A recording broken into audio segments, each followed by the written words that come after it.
نن دې ته سوچ وکړه نن جیل ته روانې پولیسو گرفتار کړی لاس ترې حد کړی لوېدلې دي دنیا به څه سزا وي هغه ځینې ستا یو رشته دار خپلوان دې راشي د دغه جیل خانې نه تا آزاد کې دې روان کي نن ته هغه قیدخانې ته روانې هغه قیدخانه ده چې هغلته محترمو احادیث سره وګوري انسان حیران دریان شي نبی علیہ السلام فرمای جهنميان به دې جهنم کې دومره وجاړي در سترګو اوخ کې به ختم شي یینې روان شي شپېته شپېته غز یو انسان قد الله ورته غټ کړی دی دیو ته به خوراک میلاو شي زقوم دا به په مړی کې ونخلی دیو به چغي وي زر کاله به چغي وي د آخرت زر کاله او با چغي به ولګي اخره کې د پاس نه به وریځي راشي د پاس نه په د لړمانانو مارانو باران وشي پرشته به دیو ته په ګرم جامونو کې د جهنميانو یې زوی راوړي مړی کې هغه غنو والا خوراک انخته ده دومره سخت په تکلیف ده ګرمایش راغسته ده د بیا وي چغي هغه جامونه ورته لوی جامونه راوړې شو هغه جام چې د ځان تر نزدیک روایتو کې راځي د دې انسان د بدن د غوخي اړو کې غاخونه دا به ولي شي راغه تپتش د وجنو پرې جام کې خکته راوږي د باغې ته نه ګوري دغه ګرمایش راغه دغه ګرمای راغسته تند راغسته تکلیف ده هغه جام بیا په سر راړې اسکیه روایت کې راځي کله چې دغه وس کی لاندې را کلمه او ټول نظام به لاندې په شرمګه خته وګرځي دا هغه ورځ ده انسانان بچغي وي جړا وکي اخیره کې به اگر جهنم داروغه پرشتو ته وي تاسو الله ته وي چې لکه مې په مونږ راولي د عذاب کم شي ورځ په ورځ زیاته راځي کمه نه راځي دیو په خپل چغي کې الله ته الله به جواب ورکړي اخسوا فيها ولا تكلمون زي کوري شي ما سره خبرې مکوئ دنیا کې تاسو کله اورېدلې و دنیا کې بار دا تاسو ته نو ویل شوی نن ورځ خبرې کوي بهرحال محترمو دا هغه قید خانه ده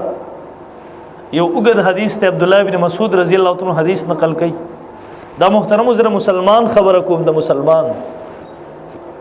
عبد الله ابن مسعود رضی الله عنه فرمایي جاء عربی یو باندې چې راغې نبی علیہ الصلوۃ والسلام نے تپوس کې د الله رسول څوک به جهنم کې پاتې شي مسلمانانو نه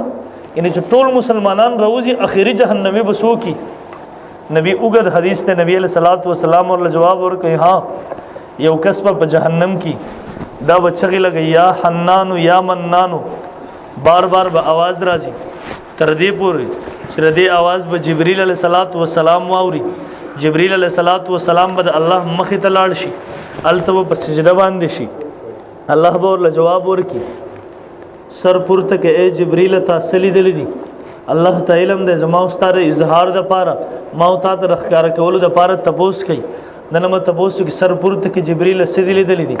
دی ورته الله आवाज درازي جهنم نه یا حنان یا منان الله ورته وی جبرئیل لاړ شه جهنم ته جهنم داروغه ته وایا پلان کې چې یا حنان یا منان چغي لګي جهنم نه راو باسه جبرئیل براشي دروازه به وټکي دروازه به کلاو شي هغه مالک داروغه پرشته ته به وي د الله را لګلې ما هغه انسان چې چغي لګي مسلمان پاتې اگر او باسه دیبور ته وي جهنم سا اغسترا زنن رز لا عارف الحجاره من الحديد ولا الحديد من الحجاره نن ورځ زره ګټي او د وسپنیو د انسان تمیز نشم کوله نن ورځ ارس سره شوی دي او هم مالک پرشته کوم ده دغه مالک داروغه جهنم پرشته دغه داروغه نبی علیہ السلام فرمای ډیر جهنميانو نه دې خبر ده چې پلان کې جهنمی په دې ګټ کې ده پلان کې جهنمی په دې کند کې ده لکه پکور کې یو پلار ده هغه ته پتره چې زما پکور کې پلان کې بچي په دې کمره کې ده پلان کې بچي په دې کمره کې ده په دغه ورځ باندې مالک فرشته تم پته نه لګي د ورته جهنم ساغ سره ول یاد وساتي دا ګرمي یخنی راشي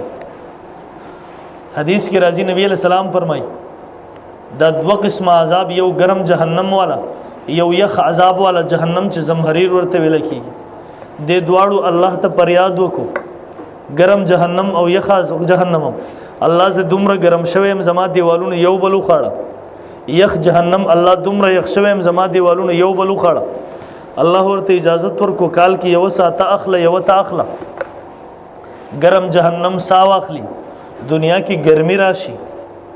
یخ جهنم سا واخلي دنیا کې یخنی راشي او بیا محترمو دغه ګرمي او د یو سات دنیا ته نه را رسیږي دغه سا د نور ځان تراکږي نور بیا نور هغه حرارت ځان تراخ کو ما کومه علاقه چې وس نور ته ژوند نږدې ده یا لري د راغي مطابق حرارت ورکي ګرم سا واغست کال کې یو ځل نور کې ګرمایش راغې دنیا کې ګرمي رااله یخ سای واغست دنیا کې یخنی رااله کدا یو سا دنیا ته پوره رااله دنیا به پاتې نشي ختمه بشي التستا جسم هم غټ شوی د انسان 60 غز 65 غز کوټه کې پیړ شوی دی او په دغه ځکه د جهنم ور د دنیا د ور نه 70 چوند دا زیات دی واستاغه ته اندازه ولګو خپل او درم وارز مدا کو نن ماو ته خو ګرمۍ ته 15 منټ نه شوټینګ دی کنه نن دې اختی ته انسان سوچو کی دا جامع لري کم په دې اخنۍ کې زپ مندرخیلو کې روان شم جسا حال له دا هغه زمحریر والا جهنم دی دیوس ما ارس کو داروغه ورته وي جهنم سا غسر ماته پته نه لګي انسانان کمزې کې دي د بیا را له الله مخې ته په سجده باندې جواب ورکي الله رب العزت تبوس کې جبريل ولی سرپورته کسو شو هغه جهنمی درانه وستو دا ورته وي الله هغه خو مال دا جواب راکو